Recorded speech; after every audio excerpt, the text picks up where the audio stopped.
So this is how we make our scrunchies right now. I'm marking off my lines where I'm gonna make my cuts at, and I want these to be like 24 inches by 3.5. So there's my first mark, so that's my half from there to there. So I'm gonna add 3 and go here.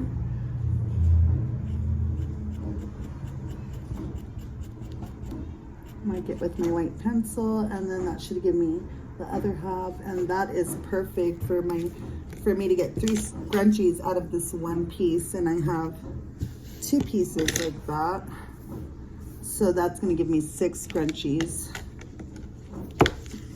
And start cutting, and what I want to do is cut as close to straight as I can, even though it's not really too detrimental, because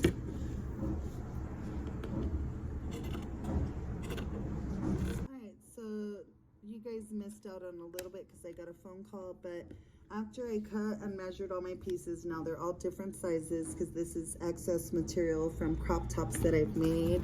So at this point I have now cut out enough for 10 scrunchies. Sean has went ahead and already folded this the way I needed it folded and hemmed it along the side, so I will be putting the elastic in. But before I do, what? Yeah, I was gonna say don't flip them down. Yeah, but before I do that, I'm gonna go ahead and measure up my elastic with the remaining pieces, which I've already pre-cut here, and now I'm gonna just go ahead first and cut each of these in half, because that's too thick of a band for a scrunchie. And we don't like using the regular scrunchie bands that break. We like using elastic. It seems to be more forgiving. I mean, it's what's in your pants, for crying out loud. So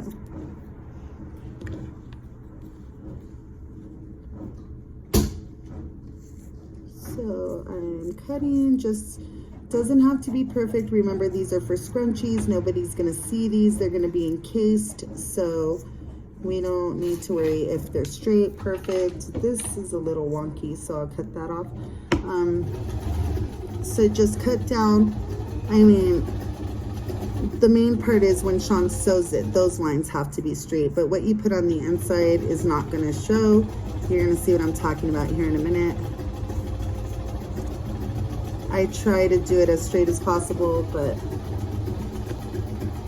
I do wear glasses, which I think I need a new prescription.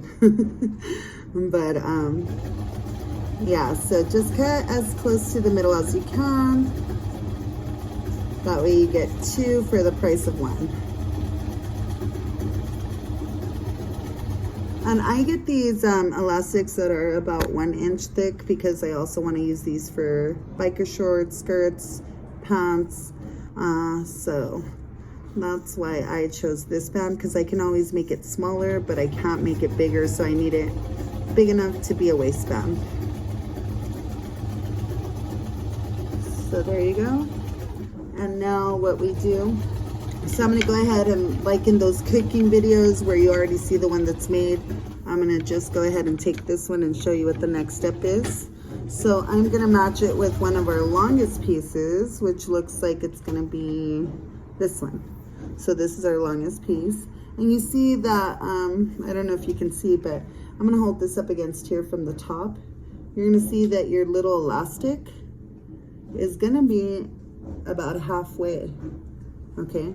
But what I also do is I wrap it around my wrist, because I have thick wrist, and if it fits me, it typically fits, you know, everybody else, and then I leave enough room to tie and for it to stretch. And you see, if you're putting that much hair in one scrunchie, you might want to buy towels instead, I don't know. But this is how I figure it'll fit. So then I need my hook, babe.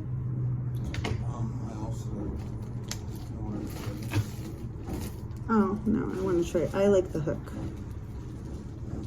No, be careful. There's pokey things in there. Yeah, I know. Alright, thanks.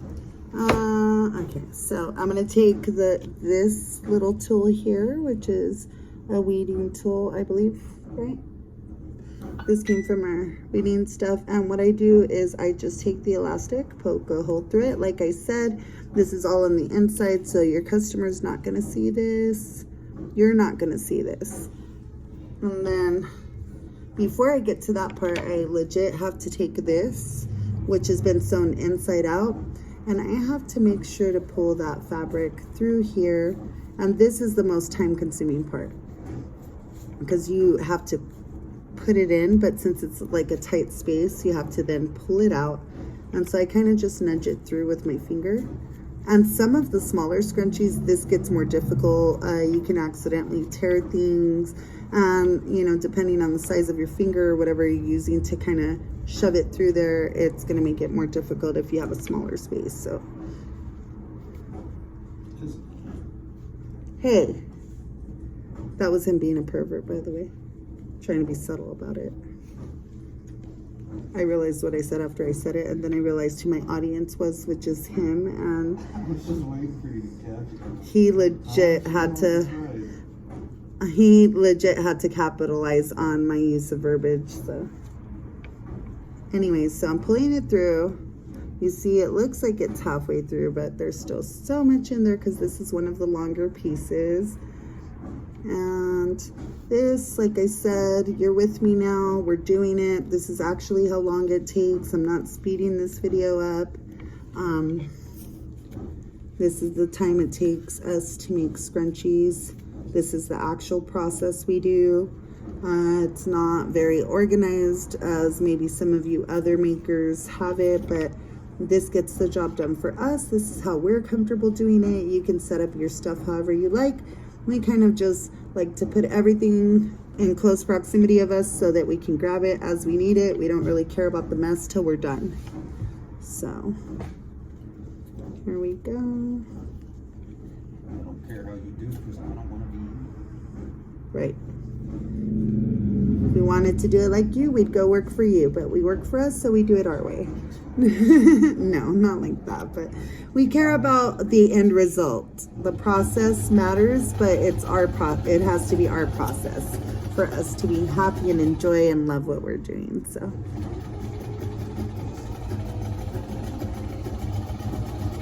and so I'm continuing. And a lot of people, well, not a lot of people, but the people that actually support our small business have been asking us to make tutorials. I'm giving you guys this, but you know, this is the way I earn my money. So feel free to just watch and make your own, but you can also just buy some from me. They're 3 for $10. And they are, like I said, handmade from start to finish. Even the colors that are on your scrunchies are done by us by hand. So this is 100% handmade scrunchie from start to finish. And you know, I'm showing you guys how to make it so that you understand that it's not just 2 seconds and we're done. It takes a little bit of time here.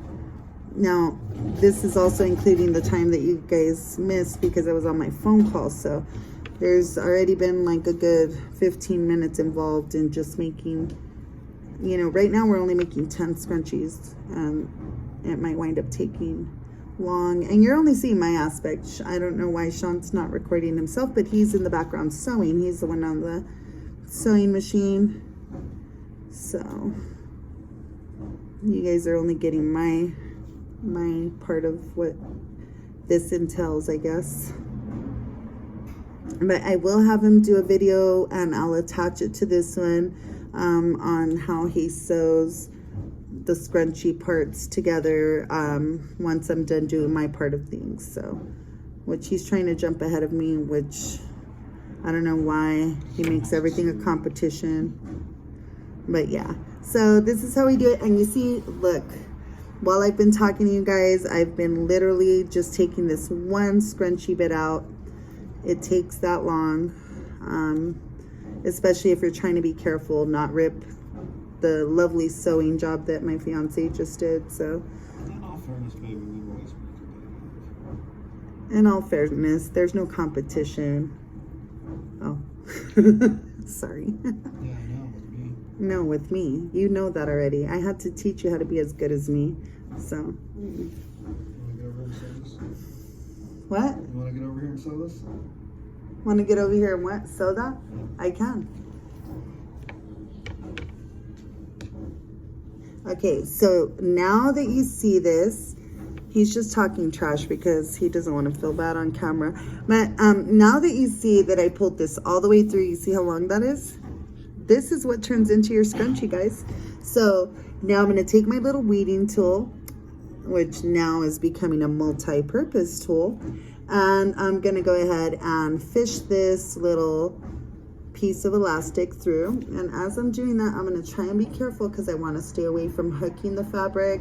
So I'm not going to press it tightly. I'm going to loosely just guide it down towards my other finger where I'm holding this hook in place. And you can already see that it is scrunching up.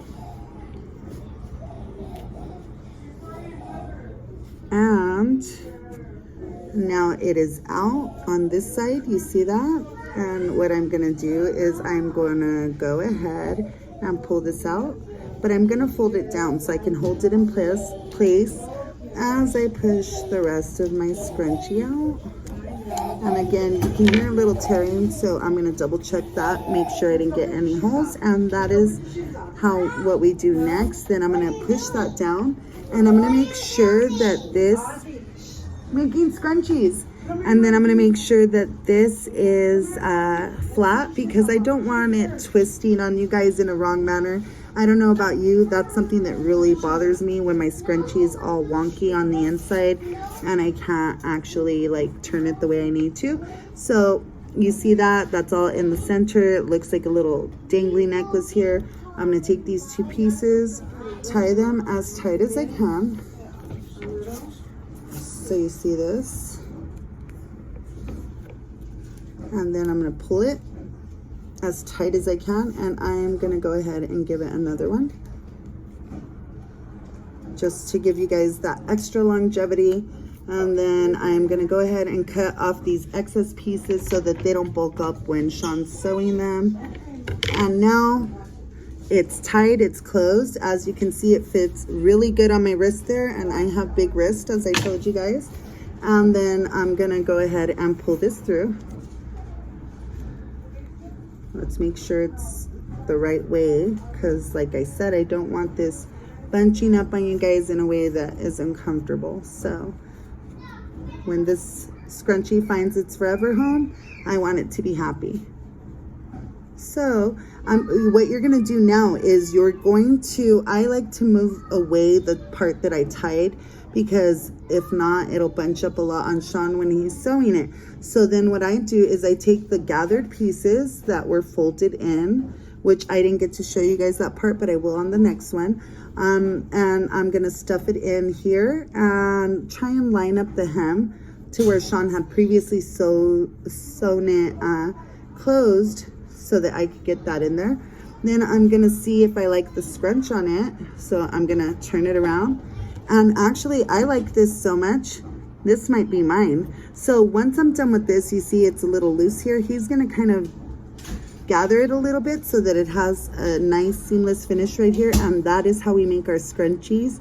And I'll show you guys the first process before he sews this in our next video, or I'll attach it to this. But this is our scrunchie. This is how we make them. And thank you guys for being a part of this with me. Have a good day.